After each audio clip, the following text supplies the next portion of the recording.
Welcome VR lovers and Oculus Quest fans, my name is Tony, and in this video we'll be looking at all the news for this week ending 2nd of Feb 2020. So first up we'll look at Tavern Tales tabletop adventures. You can subscribe to this open access beta. When I tried to sign up I got this message that the first wave was actually closed, but give it a couple of weeks and I'll be part of the next wave.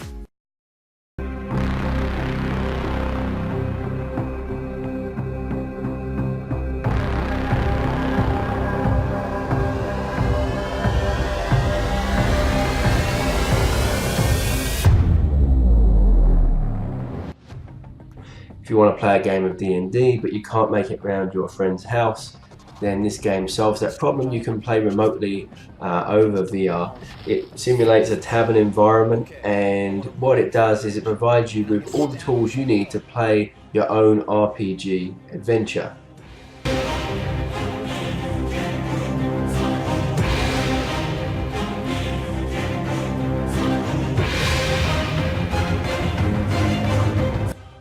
This game will release on the Oculus Quest and the Oculus Rift. It's not sure whether it will release officially on the Oculus Store yet. However, to participate in the beta, you have to sideload this game onto your Quest using the SideQuest. So looking forward to getting my hands on this one. Next we see the Quest now supports Vulkan graphics. Now this is the successor to OpenGL, and what this means for you is that it will enable developers to create more detailed scenes, larger draw distances, better physics, and even extend the battery life of some games. So we might see some even better looking games on the Quest in future. Now speaking of better looking games, if we look at the recent releases in the SideQuest store, we see Dynamic Digital Human. Now this is a demo which shows a method of scanning someone's face in incredible detail on the Quest. I had a go at this demo and it's fantastic. You can see a link to that video in this video and in the description below, but it's well worth checking out, and it really shows some of the potential of what the Quest can do. Which I'm in. What's black and white and eats like a zebra? No. What's black and white and eats like a horse? Zebra.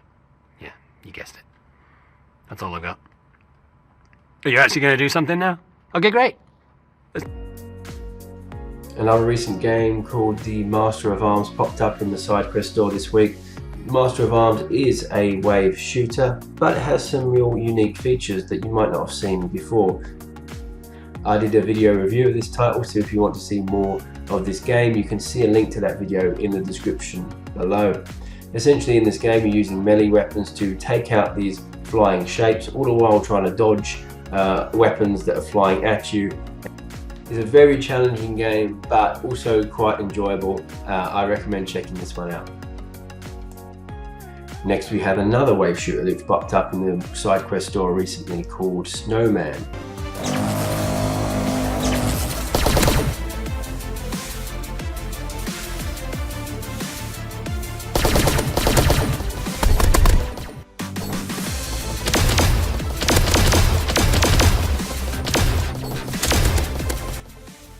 This game will cost you $5 US or $8 Australian to play. It looks like it's very good graphics, and it looks like it's a standard wave shooter affair. Waves of increasingly difficult monsters, and it looks like you have barriers and lots of weapons to take these guys out. And finally we look at T for God. Now T for God has been around for a while, however there's been a recent update that allows for hand tracking. Now I tested this out, you can see a link to that video again in the description below, and I found the hand tracking to be a bit hit and miss, but a great little feature and worth checking out because it gives us a glimpse into a potential future for the Quest and VR in general. So that's it from the SideQuest store. Next we look at the Walking Dead Saints and Sinners. So we saw this released on the PC not too long ago, and now we see that it's actually going to be released on the Quest in the fourth quarter of 2020. So if you don't have a link cable or some method of playing this via the PC, you'll be able to play it on the Quest in the fourth quarter of this year. Now if you want to see more gameplay footage from Walking Dead Saints and Sinners, I'm currently doing a playthrough using the Oculus Quest link. So if you want to see that, you can see a link to that video in the description below. Next we see an article from RotoVR which looks at 5 ways you can make your Oculus Quest more comfortable. One of those ways is using VR cover products. I use them for my own Quest and can certainly recommend the face covers and the padding attachment for the back of your head. I'll leave a link to that article in the description below. Now we take a look at the Oculus Quest store. There's not much going on here. Apart from Audica, which has recently been released. I cover Audica in my previous news video, and this is the rhythm shooter. It's quite a good rhythm shooter, so if you like these types of games, it's certainly worth checking out. And to finish off, we take a look at a game called Crunch Element. Now, this game is on Kickstarter. It's reached its funding goals, and for about $15 US, which is about 23 Australian dollars, you can pick up a copy of this game when it releases later this year.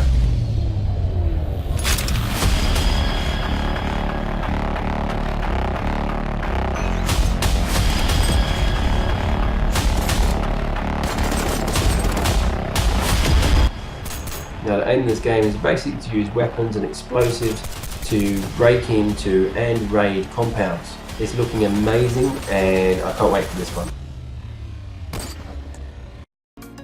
Well, that's it from me for now. Don't forget to subscribe to keep up to date with all the latest Oculus Quest news, and I'll see you next time.